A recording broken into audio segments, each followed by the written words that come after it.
In terms of ocean life, this summer has been very, very interesting to say the least. Not too long ago, some people spotted a pod of orcas, maybe 8 to 12 individuals. And that is very rare. But what is more rare actually is that yesterday I heard that some people had seen a flock of dolphins. And that's just unheard of. Dolphins don't wander around in these parts. And yeah, and one more thing, not too long ago before the orcas, some people actually saw a white whale. But I don't think we'll see any of those today, but I can always hope. It was such a beautiful day today, so I thought I would just go down to the ocean, to a place where I've been many times before, and have a quick dive. This area behind me, I'm really fond of it, because it has so much diversity. You got a kelp forest, and you have these two these small islands behind me, and there's the shaft between them where some in Norwegian it's called fingertare, directly translated to finger kelp, almost like car wash brushes, and you can swim through them. So it's a really interesting area. There's a lot of things happening, including jellyfish. I've seen more jellyfish here than anywhere, so that's always fun to see as well. There's a bit of wind, but not much. But this area is always windy and always wavy, so this is actually quite good. So I'm really looking forward to head into there, and hopefully we can see some fish, some jellyfish, and maybe some orcas and dolphins and a white whale. Would be perfect.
Wow! Oh, what can I say? This day didn't turn out the way I expected at all. I was expecting a lot of fish and a lot of jellyfish and not so much current. But here's the thing, the current between the shafts today was a bit more stronger than usual actually. So there was a lot of kelp floating around and a lot of bubbles, so it's kind of hard to see and navigate. So I swam it a couple of times, and I think I have maybe one good video clip from that. I'm not sure, I have to check when I get back. But it was really, really difficult. I didn't get any photographs actually. So I need to head back at some point, because if the stars align, there's some magic to be found down there for sure. I know it. Anyway, I didn't see a single jellyfish, and that's the first time I've been here and not seen a single jellyfish. That was very weird. But I did see a lot of fish, and I think I have one or maybe two clips of fish that I was kind of happy with. I tried to photograph them, but they're really, really fast. And when I managed to sneak up on them, which is very rare, actually I did it one time, and I was just about to take a photo, and then the camera went into sleep mode. And during that split second, I needed to get it not into sleep mode. The fish had seen me and just darted away, so that was a bummer for sure. That would actually been quite good. But yeah, always check if your camera is in sleep mode or not before heading down to the bottom, I guess. So lesson learned. But it's been a beautiful day. I'm very happy I took the trip, and yeah, tomorrow it's gonna rain, so I'm gonna live on this experience for the rest of the weekend. It was beautiful, and 10 out of 10 I would do it again, but next time, more jellyfish. Please, more jellyfish.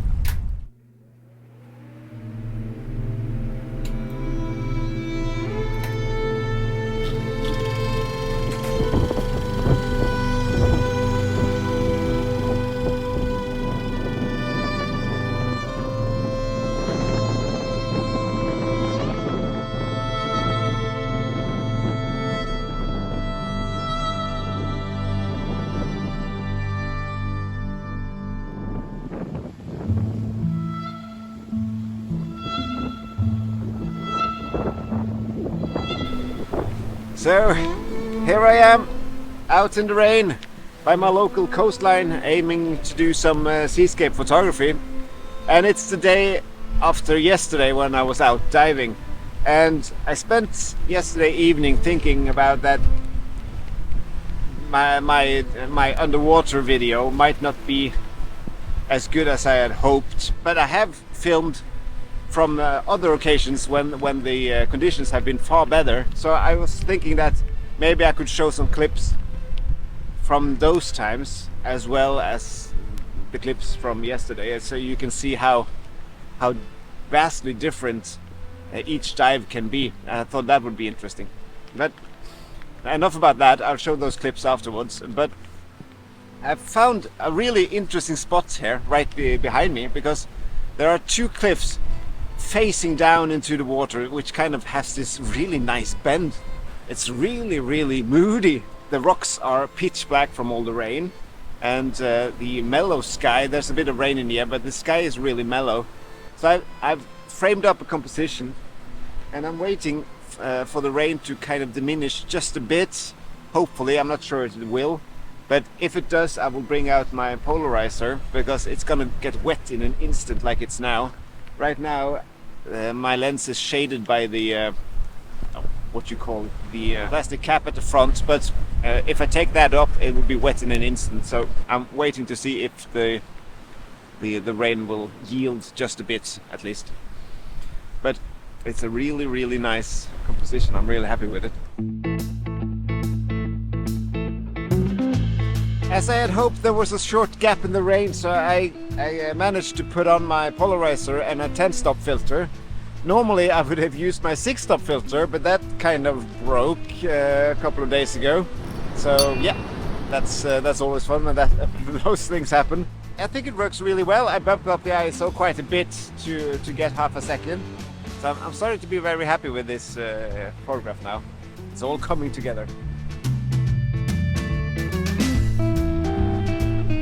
it just occurred to me that I also have a 0.6 grad filter in my photo bag somewhere, so I fished that one out and put that one on instead of the 10-stop filter, and that means I can put the ISO back down to a reasonable amount so I can keep the grain to a minimum for seascape photography, and that's just perfect. So now I'm even more happy. Luckily I remember that I had a 0.6 filter now and not in the car on my way back home. That would have been awful. So all is good now in photography land. But I really do need to replace that 6-stop filter, because that's the filter I use the most actually. So it doesn't feel right not to have it. I need to have the complete set.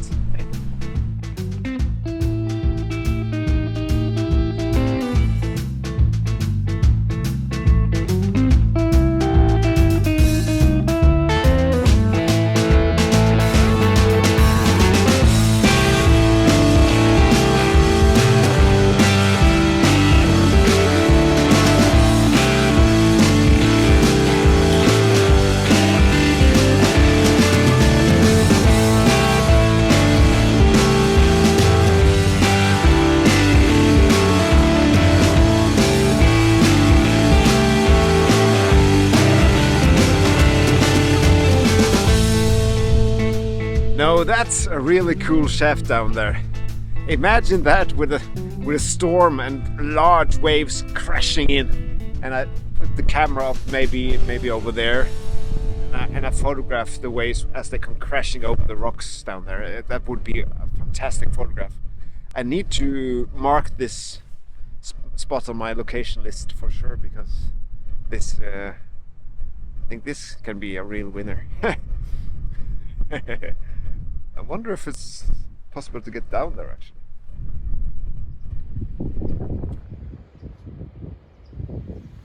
Does anybody know what this actually is? Because to be honest, I've never seen anything like it. It's almost looks like cobwebs or melted plastic or something in between. It's really weird.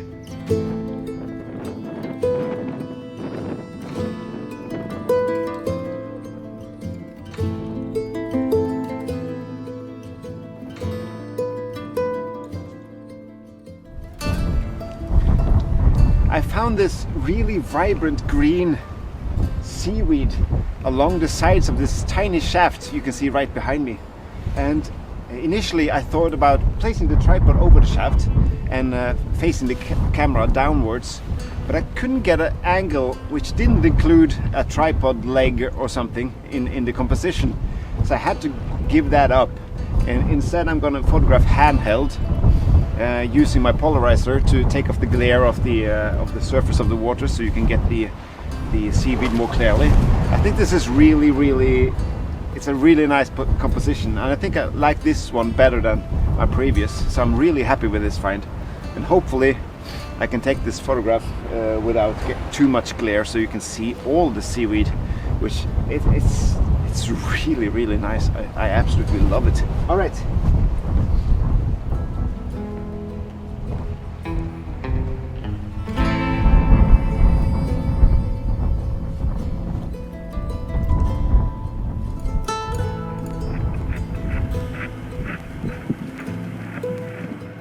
Power of polarizer.